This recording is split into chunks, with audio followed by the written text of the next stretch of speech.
Programme breaking barriers में मैं हूं आपकी होस्ट आलिया। आज 3 खबरों पर बात करेंगे। 2 खबरें हैं और एक इंटरव्यू। और इंटरव्यू वही वाला जो कि internationally acclaimed journalist, author and anchor person Mehdi Hasan ने किया है इमरान खान का इंटरव्यू। और ऐसा शानदार इंटरव्यू है ये, ऐसा कमाल का इंटरव्यू मैंने इससे पहले नहीं देखा, जिसमें आप न्यूट्रलिटी भी बरकरार रखें और पहले सेंटेंस से लेकर आखिरी लफ्ज़ तक अपने मेहमान को अपने क्रिटिसिज्म से ऐसा बुलडोज करें कि हर सवाल में एक तनकीद छुपी हुई हो। तो उस पे बाद में आते हैं। पहले आपके सामने ये खबर रखते हैं कि अचानक से पाकिस्तानी सोशल मीडिया पर ये खबर चलना शुरू हुई।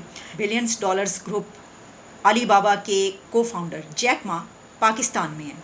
सब हैरान रह गए ये खबर सुन के कि ये कैसे हो सकता है, और वो भी ऐसे टाइम में कि जिस वक्त यहाँ पर तो कोई बिजनेसमैन इन्वेस्टर आने को तैयार नहीं, यानी अभी हम दिवालिया होते होते बचे हैं, होते होते रह गए हैं।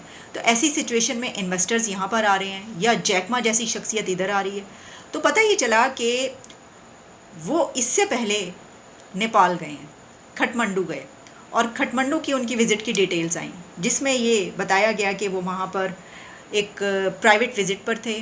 किसी को उन्होंने नहीं बताया, बल्कि जो वहाँ से उनकी पिक्चर्स वायरल होती रहीं उसमें देखा जा सकता है कहीं पर कॉन्फ्रेंस हो रही है, वो बाहर खड़े हैं तो किसी के पीछे छुपे हुए हैं कि सही तरीके से लोगों को नज़र ना आए कि ये कौन है। और वहाँ पर उन्होंने जो विज़िट किया उसमें थामिल, जो उनका एक ही बाज़ार है, बहुत बड़ा मार्केट, वहीं पर बस जा सकते हैं आप, वहाँ पर गए। इसके अलावा कुछ टेम्पल्स हैं जिसमें उन्होंने दरबार स्क्वायर वो गए और वेजिटेबल मार्केट गए। ये उनकी वहाँ की डिटेल सामने आई। लेकिन फिर उसके बाद जब पाकिस्तान के विज़िट की डिटेल्स आना शुरू हुई तो पता ये चला कि वो यहाँ पर पहुँचे हैं on a chartered aircraft provided by Hong Kong business aviation. जुमेरात के रोज़ थर्सडे को वो यहाँ पर पहुँचे और 23 से 24 घंटे उन्होंने लाहौर में गुजारे हैं। ये नहीं पता कि वो कहाँ पर ठहरे हैं। जैसे कि वहाँ की भी जो डिटेल्स आई हैं खटमंडू की, तो वो वहाँ पर भी प्राइवेटली ठहरे हैं, स्टेट विज़िट पर नहीं, जिसमें कहा जा रहा है कि दवारी का होटल में वो ठहरे। वहाँ पर लाहौर में वो किस जगह पर ठहरे, उन्होंने किससे मीटिंग की, किससे मुलाकातें की, क्या स्टेट ऑफिशियल्स उनसे मिले हैं, बिज़नेस के सिलसिले में उनसे मुलाकातें हुई हैं लोगों की, मिनिस्टर से उनकी कोई मीटिंग हुई है, इस सिलसिले में अभी तक कुछ सामने नहीं आया। लेकिन हुआ बहुत कुछ है, क्योंकि उनके साथ 7 लोग थे जो इन्वेस्टर्स हैं, जिसमें अमेरिकन्स भी, चाइनीज़ भी और नॉर्वेजियन भी। ये एक पूरा ग्रुप था इन्वेस्टर्स और बिजनेसमैनों का। तो अगर हम ये कहें कि वो वैसे ही सैरो तफरी के लिए आए थे, तो फिर सब के सब ऐसे इन्वेस्टर्स को, 7 लोगों को ऐसे लेकर कौन जाता है सैरो तफरी के लिए? अगर सैरो तफरी के लिए आए थे तो वो इस्लामाबाद जाते या फिर वो नॉर्दर्न एरियाज़ में जाते पाकिस्तान में, यानी तो या तो किसी से मिलने वो आ सकते हैं यहाँ पर, अपने किसी दोस्त से या किसी से भी कोई यहाँ पर, और या फिर ये है कि वो एक ऐसे विज़िट पर आए थे जिसको प्राइवेट रखा जाता है। अच्छा, अब इस पे जो इसका की पॉइंट है वो ये है कि प्राइम मिनिस्टर ने ये कहा है कि पाकिस्तान को दिवालिया होने से चाइना ने बचाया, और चाइना ने ये भी कहा है कि वो चाइनीज़ बिजनेसमैन और इन्वेस्टर्स से ये कहेगा कि पाकिस्तान में इन्वेस्टमेंट करें, यानी पाकिस्तान को इस तरीके से भी वो इस एक क्राइसिस से निकालने की कोशिश करेगा। ये चाइना ने बात की है हमारे अथॉरिटीज़ के साथ। तो फिर ये कहा जा रहा है कि ये विज़िट उसी सिलसिले की एक कड़ी था, या हो सकता है कि जिसको प्राइवेट रखा गया, ये नहीं बताया गया, लेकिन यकीनन कुछ मुलाकातें हुई हैं जो उनके साथ इन्वेस्टर्स थे, उनकी भी कुछ मिनिस्टर्स के साथ हुई। देखिए, ये भी तो बात है ना, ऐसा थोड़ी है कि वो बगैर बताए हुए आए होंगे, सबको पता होगा यहाँ पर। उसके बाद भी तशहीर नहीं की गई।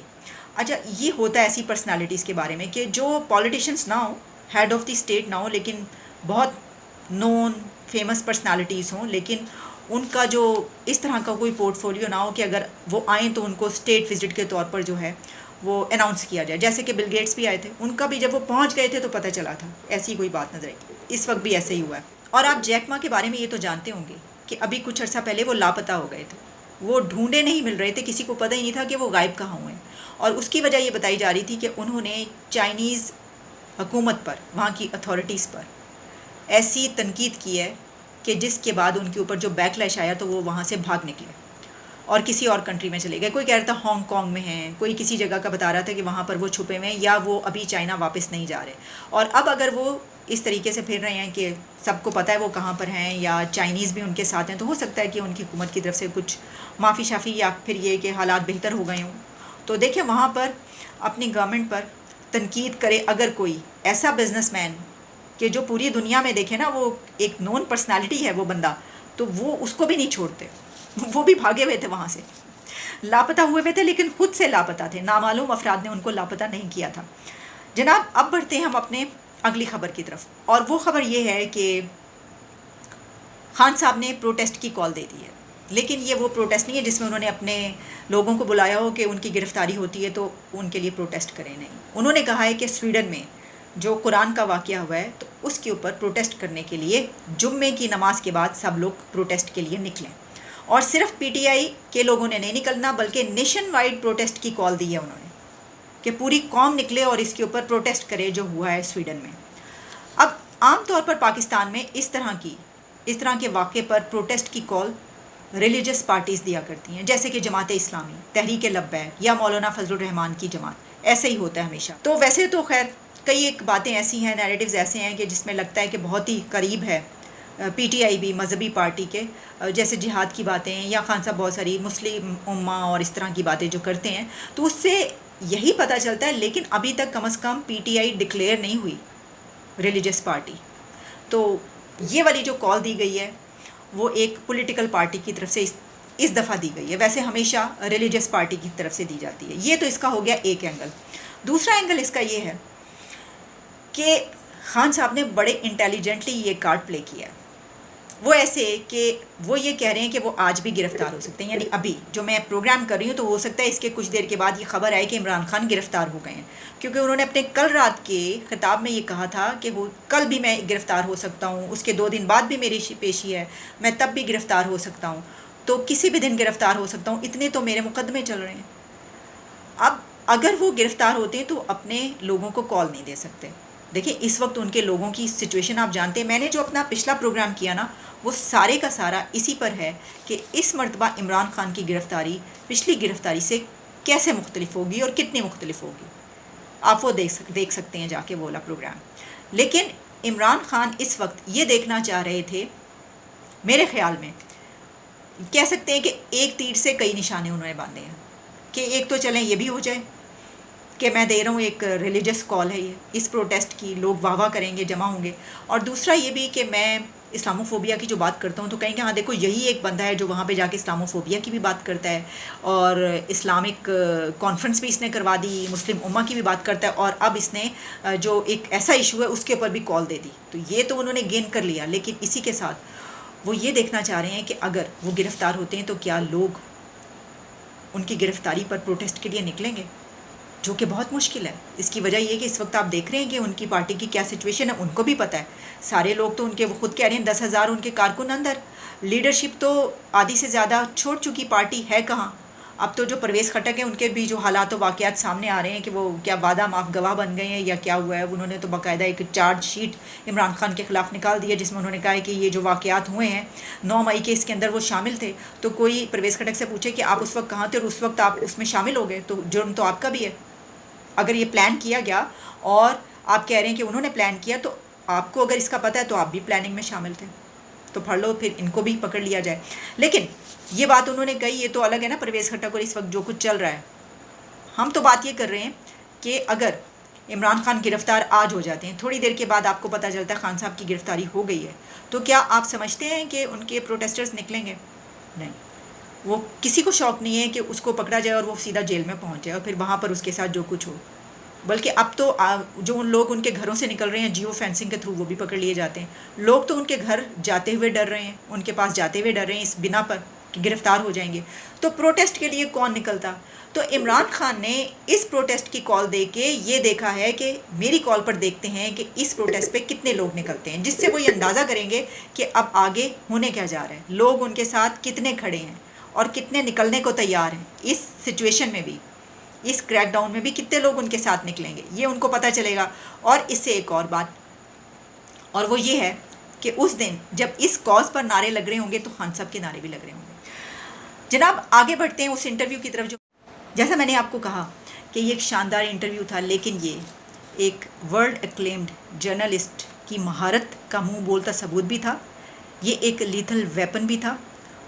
उन्होंने जिस तरीके से इंट्रोड्यूस करवाया, इंट्रोडक्शन से लेकर आखिरी लफ्ज़ तक बुलडोज़ कर दिया अपने मेहमान को, लेकिन न्यूट्रलिटी शुरू से लेकर आखिर तक बरकरार रही। कैसे?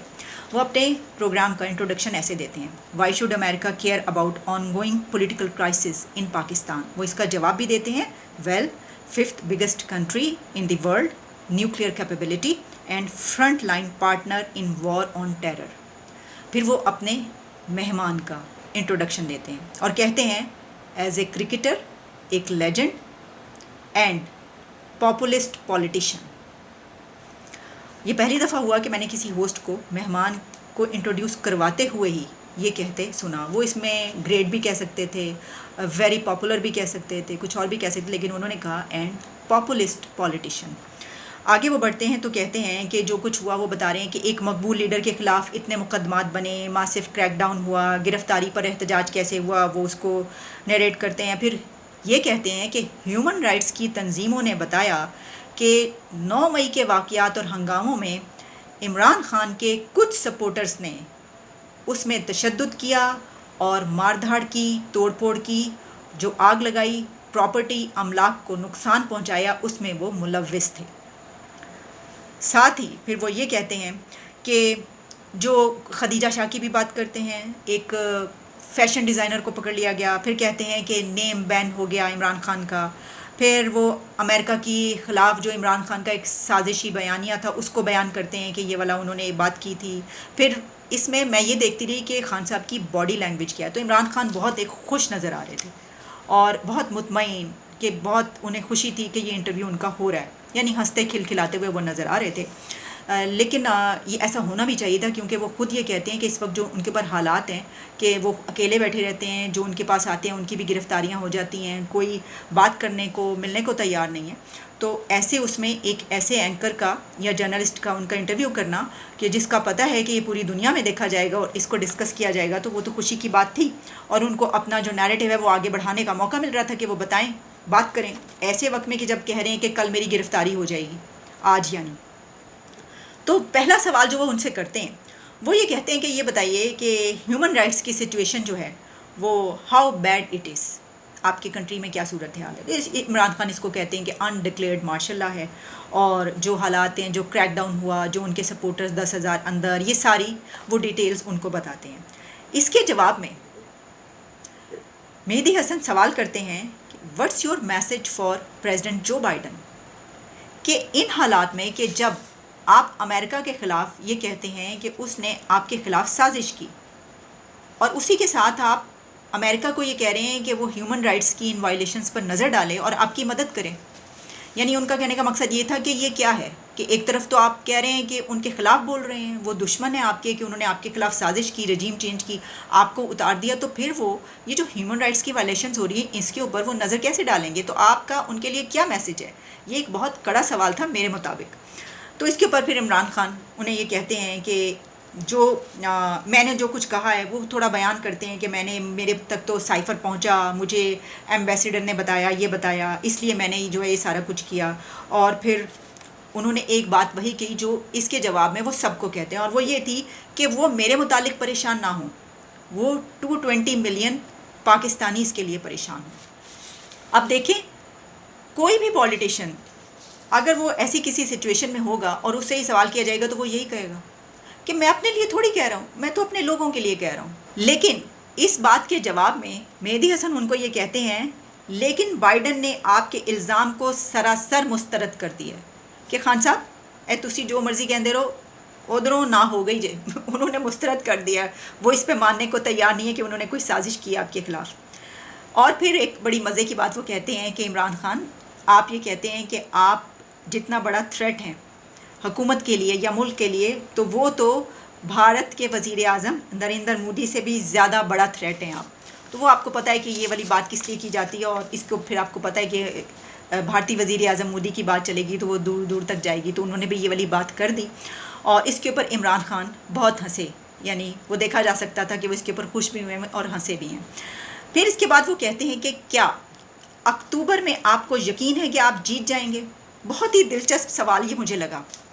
देखिए, एक तरफ ये उनसे पूछ रहे हैं कि भाई की ख्याल है कि हालचाल की है, क्या है वहाँ पे सूरत हाल, आपको लगता है कि आप जीत जाएंगे, और साथ ही वो इस सवाल के दूसरा हिस्सा क्या है, या ये एक पाइप ड्रीम है, आपको लगता है कि आप जीत जाएंगे या आपका पाइप ड्रीम है? अब आपको पता है पाइप ड्रीम किसे कहा जा सकता है? एक ऐसा प्लान जो कभी भी हकीकत में नहीं बदलता। आप सारी ज़िंदगी उसके लिए वेस्ट कर देते हैं और आप समझते हैं प्लान बनाते हैं, लेकिन वो कभी भी पूरा नहीं होता वो ख्वाब। उसको वो कह रहे हैं, आप ये सोचें कि उन्होंने कितनी बड़ी बात कह दी है ये सवाल करते हुए कि क्या आप जीत जाएंगे। क्योंकि ये बात तो देखें, हो सकता है कि उनके जहन में ये हो कि पार्टी तो तितर बितर हो गई, पार्टी के हालात क्या हैं और इमरान खान को आने कौन देगा, और खान साहब जो है उससे पहले गिरफ्तार या डिस्क्वालीफाई हो जाएंगे, तो ये कैसे सोच रहे हैं कि ये जो है पार्टी इनकी जीत जाएगी। ये सारी चीज़ें मिलजुल के हो सकता है उनके जहन में हो। तो बड़े अच्छे से उन्होंने स्टडी करके रखा हुआ, तो उनको सारे हालात का जो तज्जिया है ना, वो उनको एक एक चीज़ उनके टिप पर थी कि इस वक्त क्या हालात हैं और इमरान खान क्या कह रहे हैं, कितना सही कह रहे हैं, और इसके अंदर क्या और चीज़ें शामिल हैं। जो नक्कात बात करें ना, जो उनके ओपोनेंट्स या क्रिटिक्स बात करें, उनको उसकी भी हर बात का पता है। इसके जवाब में इमरान खान जब वो ये कहते हैं कि अक्टूबर में आपको यकीन है या ये आपका पाइप ड्रीम है, तो खान साहब ने इसका ये जवाब दिया कि देखें, जो बाई इलेक्शन हुआ है उसमें 37 आउट ऑफ 37 हमने 30 सीट्स विन की हैं। तो हमारी तो मतलब हवा है, हम तो जहाँ पर हैं वहाँ पे तो 2/3 से ज़्यादा मेजोरिटी हम हासिल करेंगे, जैसे कि वो हमेशा कहते हैं। और फिर उन्होंने ये बताया कि मुझे इस तरीके से एबडक्ट किया गया कि जैसे किसी दहशतगर्द को किया जाता है। और फिर उन्होंने ये कहा इमरान खान ने कि जो हिटलर करता था अपने ज़माने में, जो कुछ उसने किया था उससे भी ज़्यादा बुरे तरीके से जो है ये यहाँ पर ये खेल खेला जा रहा है। और ऐसा जब उन्होंने ये कहा कि ऐसा पहले कभी नहीं हुआ था, तो इसके ऊपर फिर एंकर साहब जो है वो कूद पड़े, उनसे बहुत ही कड़ा सवाल किए। उन्होंने कहा होल्ड ऑन। उनका कहना था कि नक्कात कहते हैं, आपके क्रिटिक्स ये कहते हैं कि आप जिस आर्मी को निशाना बना रहे हैं और कह रहे हैं कि वो आपके ओपोनेंट्स की मदद कर रहे हैं और आपके ख़िलाफ़ है और उन्होंने आपके ख़िलाफ़ ये सब कुछ किया, तो लोग ये कहते हैं कि जब आप इक़्तिदार में आए तो आप मिलिट्री की मदद से आए। तो आप अब उसी आर्मी को निशाना बना रहे हैं जिनकी मदद से आप इक़्तिदार में आए और इक़्तिदार में रहते हुए भी आप उनका साथ देते रहे। इसके जवाब में खान साहब 70 साल पीछे गए। उन्होंने कहा कि 70-75 साल जब हो गए हैं, और सही बात की, बिल्कुल ठीक कहा कि कोई 70 सालों से जो मिलिट्री है वो डायरेक्टली इन्वॉल्व है सियासत में, और हुकूमतों में बहुत अमल दखल होता है मिलिट्री का, और सियासतदान जो हैं वो इसके बगैर हमारे मुल्क की सियासत कहाँ चलती है। यहाँ पर तो 70-75 सालों से मिलिट्री की इन्वॉल्वमेंट है। इसको ख़त्म कैसे करूँ मैं, इसको कैसे ख़त्म किया जा सकता है? इमरान खान की ये बात बिल्कुल सही है कि 70-75 सालों से जो मदाखलत रही है, उसने जो बर्बादी की है, और हमारे पॉलिटिशियंस यानी कि प्राइम मिनिस्टर्स के साथ क्या क्या होता रहा है और कितनी मरतबा यहाँ पर कू हो चुका है, ये सब बिल्कुल ठीक है। लेकिन आगे जब वो ये कहते हैं कि 2018 में मेरी मदद नहीं की, लेकिन 2013 में नवाज शरीफ की मदद की थी, तो ये बड़ी अजीब सी बात है। इसकी वजह यह है कि अगर 70-75 सालों से इन्वॉल्वमेंट होती चली आई है, मदाखलत हुई है, हर पॉलिटिशियन के साथ ये हुआ है, तो सिर्फ 2018 में जो सियासतदान आता है और जो प्राइम मिनिस्टर बनता है उसके साथ मदद नहीं होती। उससे पहले वाले वज़ीर आज़म जितने भी गुजरे हैं सबके साथ मदद शामिल थी। पाकिस्तान का एंकर नहीं है वो, लेकिन फिर भी उसे ये मालूम है और इमरान खान को कहते हैं होल्ड ऑन। और वो कहते हैं कि जब आप गवर्नमेंट में होते हैं तो आपकी आर्मी के साथ बिल्कुल सही ताल्लुकात होते हैं और आपको कोई मसला नहीं होता। और इसी दौरान आपने जर्नलिस्टों को बंद भी करवाया। You locked up opposition, you locked up journalist, you crack down on the press, and now you are upset. तो खान साहब का इसका जवाब ये था कि यू कैन नॉट कंपेयर, कोई कंपैरिजन नहीं है इसका। और इससे ज़्यादा बेकार जवाब मैंने नहीं सुना, क्योंकि अगर एक पॉलिटिशियन और एक फॉर्मर प्राइम मिनिस्टर ये कह रहा होगा ना कि जो मैंने किया मेरे दौर में हुआ है ना फाशिज़म, वो इस वक्त जो हो रहा है इससे कम था, ये कंपैरिजन थोड़ी है, मैंने तो कम किया है, तो आपने किया है, और इस वक्त जो हो रहा है उसका आप इल्ज़ाम लगा रहे हैं मिलिट्री पर, आर्मी पर, ऐसे ही है ना। तो इससे मुकाबला उनका तो तरीक़ेकार मुख्तलिफ है, तो वो अगर आप एक लगाएंगे तो वो एक की जगह 10 लगाते होंगे। ये है सिचुएशन, तो इस पे तो कंपैरिजन वाकई नहीं है। लेकिन बड़े ही अफसोस की बात है कि हमारे पॉलिटिशियंस को ये कहना पड़ता है कि कंपैरिजन नहीं है, हालांकि कहना ये चाहिए कि नहीं हमने तो नहीं किया, आप बताइए हमने क्या किया, कहाँ पर किया है। लेकिन खान साहब ऐसा कह नहीं सकते थे। इसकी वजह ये कि आगे फिर एक और बात हो रही है। मैंने कहा होल्ड ऑन, प्रेस फ्रीडम ने आपको प्रेडेटर कहा था, और हामिद मीर साहब ने जो गार्डियन में एक लिखा आर्टिकल, उस पर उन्होंने कहा कि उनको सैक किया गया उस दौर में, तो उन्होंने कहा you are not a champion of the free press Imran Khan. फिर इमरान खान जब ये कहते हैं कि मेरा तो नाम बैन है, देखिए मेरा तो नाम तक बैन कर दिया, मुझे टीवी पे आने तक बैन कर दिया। तो उस पर मेहदी हसन का ये कहना था कि नवाज़ शरीफ का नाम भी तो आपके दौर में बैन हुआ था टीवी पर। तो इस पर उन्होंने कहा नहीं, इमरान खान ने कहा नहीं ऐसा कुछ नहीं हुआ है, नवाज़ शरीफ का नाम बैन नहीं हुआ था, बिल्कुल हमने बैन नहीं किया था उनके नाम को। ये बात बिल्कुल ठीक है, नवाज़ शरीफ का नाम बैन नहीं हुआ था। हाँ, बस ये हुआ था कि उनको डिसक्वालीफाई करके जेल भिजवाया गया था। और हम ये कहते हैं कि टीवी पर नाम बैन होना ज़्यादा बड़ा है उससे जो नवाज़ शरीफ के साथ किया गया। मैंने आज तक ऐसा इंटरव्यू इतना जिसमें वो आप मेहमान को बुलडोज़ कर दें, लेकिन इस तरीके से कि वो उसको जवाब भी देना पड़े और आप न्यूट्रलिटी भी बरकरार रखें। पाकिस्तान के किसी एंकर को मैंने आज तक ऐसा इंटरव्यू इस तरीके से इंटरव्यू करते नहीं देखा। तो ये उनकी एक्सपर्टीज़ है जो वो जानते हैं कि कैसे करनी है। और बस हमने कहा कि चलें ज़रा इस इंटरव्यू पे बात किए लेते हैं।